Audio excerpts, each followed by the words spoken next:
पे आएगी। जी जी मौलाना अतार देलवी साहब, ये कौन जी सी डिबेट है जिसकी वजह से आपकी जिंदगी बच सकती है? उसमें इस बहस का क्या मतलब है कि हराम है या हलाल है?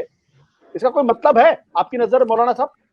देखिए, पहली चीज तो आशुतोष, मैं यूसुफ अंसारी साहब और मौलाना अब्बास साहब दोनों से एक बात कहूंगा। हम्म, विश्व के अंदर क्या हो रहा है ये एक अलग मुद्दा है, हम्म, लेकिन जब मैं आशुतोष के साथ बात करूंगा तो मैं भारतीय परिप्रेक्ष्य में बात करूंगा। जी भारत एक सेकुलर देश है। हम्म, यहाँ पर वेजिटेरियन को लेकर एक लंबी बहस है। सिर्फ हम्म, हम ही नहीं, जैनियों की अपनी रिजर्वेशन हैं, हम्म, पंडितों की अपनी रिजर्वेशन हैं। और आपको मालूम होगा कि हम्म, हमारी आज़ादी की मूवमेंट, उससे पहले 1857 के अंदर पॉर्क और गाय के गोश्त को लेकर और उसकी चर्बी को लेकर एक लंबी बहस थी। तो हम्म, ये खाली मुद्दा जो है एक धर्म विशेष के साथ जोड़ के इस पर चर्चा होनी नहीं चाहिए थी, हम्म, बल्कि इसमें तमाम धर्मावलंबियों को, सरकार को जो है ये जिम्मेदारी सरकार की थी।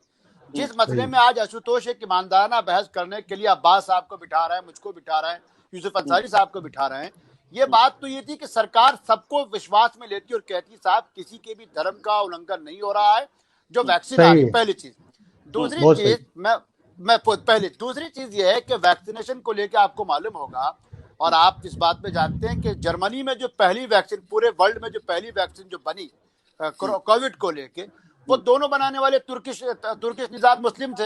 अब कोई कल कोई जूस इन पे एतराज कर दे कि साहब चूंकि तुर्की से हमारे संबंध अच्छे नहीं है, तुर्की और इजराइल के ताल्लुकात बहुत खराब हैं, इसलिए हम तुर्की के जो शोधकर्ता उनकी वैक्सीन इस्तेमाल, ये मुद्दा नहीं है। हम्म, मुद्दा ये कोविड को कंट्रोल कैसे किया जाए। एक जी महामारी है जिसने सैकड़ों लोगों की जानें ले ली हैं, हम्म, जिसने हमारे विश्व के बड़े बड़े धर्म स्थलों को बंद कर दिया है, क्या वो मक्का हो, क्या वेटिकन हो, या सेंट पीटरबर्ग हो, या वो हम्म, बालाजी हो, सब बंद हो चुके थे। हम्म, मुद्दा यह है कि ऐसी वैक्सीन, जो अब्बास साहब भी वही बात कर रहे हैं, यूसुफ भाई भी वही बात कर रहे हैं, हम्म, इसमें सरकार की जिम्मेदारी थी। पहली चीज तो ये कि हम जब ये कह रहे हैं कि वायरस को फैलाने वाला चाइना ही था और चाइना का हम बहिष्कार कर रहे हैं, तो चाइना की किसी वैक्सीन का इस्तेमाल होने ही नहीं चाहिए हमारे यहाँ। बिल्कुल सही, दूसरा, बिल्कुल सही। इस मुद्दे पे खाली रजा एकेडमी नहीं बल्कि जैन धर्म गुरुओं से पूछना चाहिए था। और हम्म, खासकर जो हमको अलग अलग धर्मावलंबियों को बुला के सरकार कहती साहब कोई वैक्सीन ऐसे नहीं आ रही है जिसमें आपके धर्म को, हम लोग बहस करते हैं, सरकार अपनी पल्ला बचा के निकल जाती है। अभी तक तो सरकार आशुतोष, इससे बड़ा मुद्दा ये था कि खेतीहीन भट्टे पे काम करने वाला जिसके लिए आप आवाज उठाते हैं, वो कहां से वैक्सीन लगाएगा? उसको तो नहीं मालूम कि अब्बास साहब ने हराम कहा या यूसुफ ने हलाल कहा है। तो सरकार को काम करने के लिए दबाव हमको ये बनाना चाहिए था, आप वैक्सीन लाइए, सबका विश्वास लीजिए और उस वैक्सीन को आम लोगों तक पहुंचाइए, ये जिम्मेदारी थी।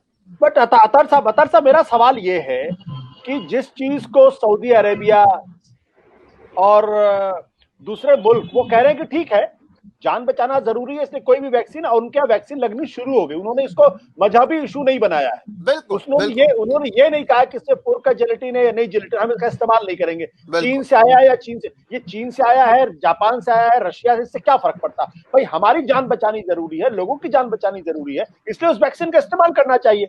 हम हम क्यों यहाँ पे बैठ के इसको मजहबी सवाल को उठ रहे हैं कि जैन जैन धर्म क्या कहता है, हिंदू धर्म क्या कहता है, या फलाने धर्म क्या कहता है? अगर मेरे घर में किसी की जान जा रही है तो मैं पहले ये देखूंगा कि उसमें गाय का गोश्त मिला है या नहीं मिला है।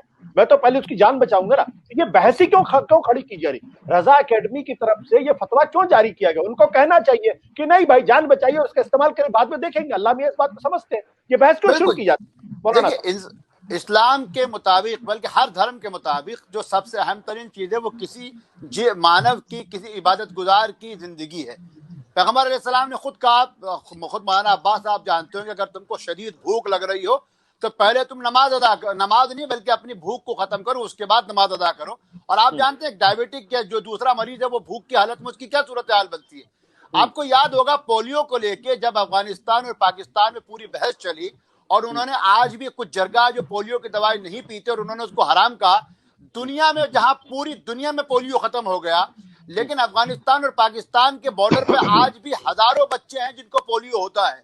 क्यों? चूंकि वो उसी मुझमें रहे कि पोलियो हराम है या हलाल है।